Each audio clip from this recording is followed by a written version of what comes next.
పొద్దు నుంచి సత్యకుమార్ గారి ప్రోగ్రాము తర్వాత కంటిన్యూస్ ప్రోగ్రామ్స్ ఉన్నాను.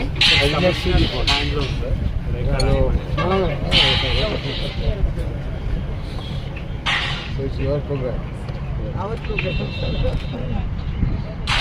Sir, I'll just explain, sir.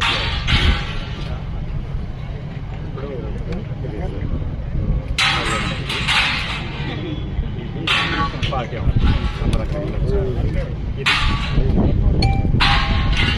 మనం ఇప్పుడు ఈ రోడ్లో వచ్చాం. So helipad road cadre so helipad ఇలా దిగి సార్ ఇక్కడ మనం రిసీవ్ చేసుకుంటాము. వెహికల్ ఎక్కి ఇట్లా వస్తారు సార్ స్టాల్స్ వచ్చి స్పేసింగ్ దిస్ సైడ్ ఈస్ట్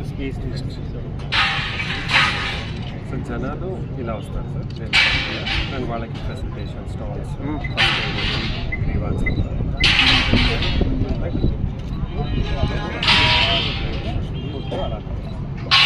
వాళ్ళు అట్లా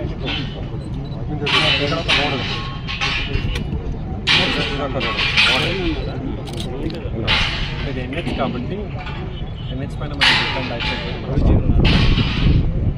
సో అగైన్ ఆయన పబ్లిక్ మీటింగ్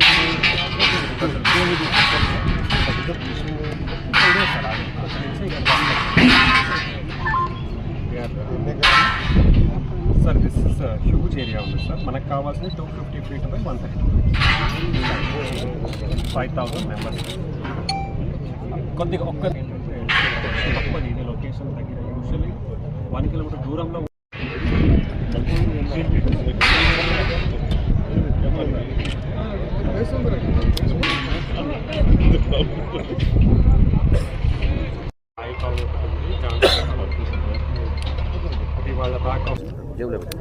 ఏడో తారీఖున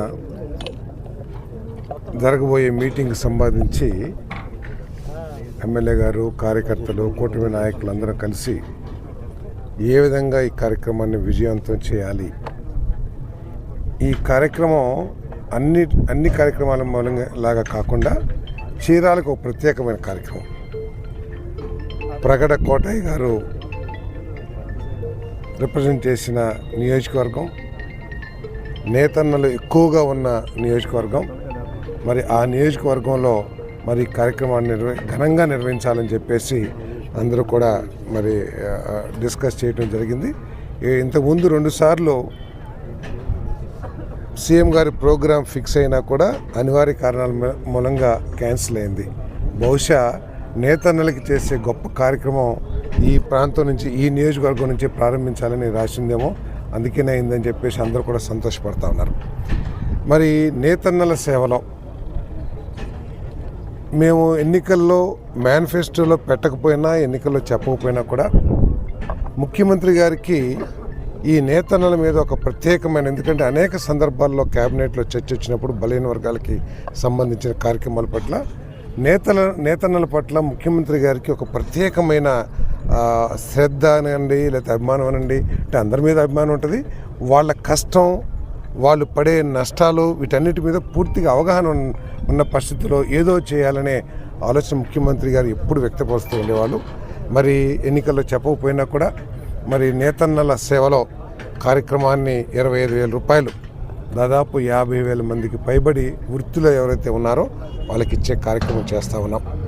మరి దానికి తోడు పెన్షన్స్ను కూడా 4,000 రూపాయలు.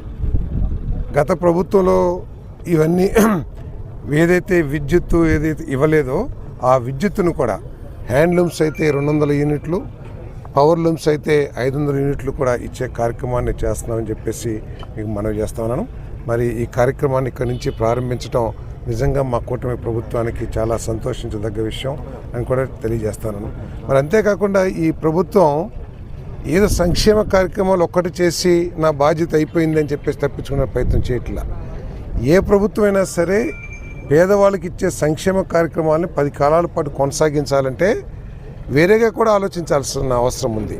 ఈ రాష్ట్రానికి ఆదాయాన్ని ఏ విధంగా పెంచాలి, ఆ రాష్ట్ర ఆదాయంలో నుంచి కొంత భాగాన్ని మరి పేదలకి సేవ చేయటం కోసం, సంక్షేమ కార్యక్రమాల కోసం, కొంత భాగాన్ని రాష్ట్రాన్ని అభివృద్ధి చేయటం కోసం వాడాలనేది ఏ పరిపాలన దక్షత ఉన్న ఏ నాయకుడైనా సరే ఆలోచించే విధానం. గత ప్రభుత్వంలో కేవలం బటన్ నొక్కటం ఒక్కటే కార్యక్రమంగా పెట్టుకుని రాష్ట్రాన్ని ఆర్థికంగా దివాలా తీపిస్తే ఈరోజు దివాలా తీసిన పరిస్థితుల్లో కూడా ముఖ్యమంత్రి గారు కష్టపడి సంక్షేమ కార్యక్రమాలు ఏదైతే ఎన్నికల్లో చెప్పలేదో వాటన్నిటినీ కూడా మరి ముందుకు తీసుకెళ్తూ అభివృద్ధిని కూడా పరిగెత్తిస్తున్నారని చెప్పేసి మనం చేస్తున్నాను.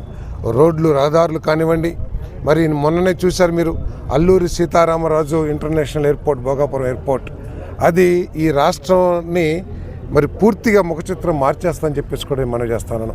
మొన్నటి వరకు ఉత్తరాంధ్ర జిల్లాలు అనేవి వెనకబడిన జిల్లాలు, అదంతా చరిత్ర, భవిష్యత్ అంతా కూడా ఈ రాష్ట్రానికి ఒక ఆ గ్రోత్ ఇంజిన్ లాగా ఆ 3-4 జిల్లాలు కూడా పనిచేస్తాయని చెప్పేసి మనం చేస్తాం. అంతేకాకుండా చీరాల, బాపట్ల మీద ముఖ్యమంత్రి గారు ప్రతి క్యాబినెట్లో కూడా చాలా క్యాబినెట్స్లో మరి డిస్కస్ చేస్తూ ఉంటారు. ఈ 2 ప్రాంతాలని చాలా ఎక్కువగా డెవలప్ చేయాలి, టూరిజంని డెవలప్ చేస్తే ఆ టూరిజం రంగం ఉపాధి అవకాశాలు ఎక్కువగా కల్పిస్తుంది.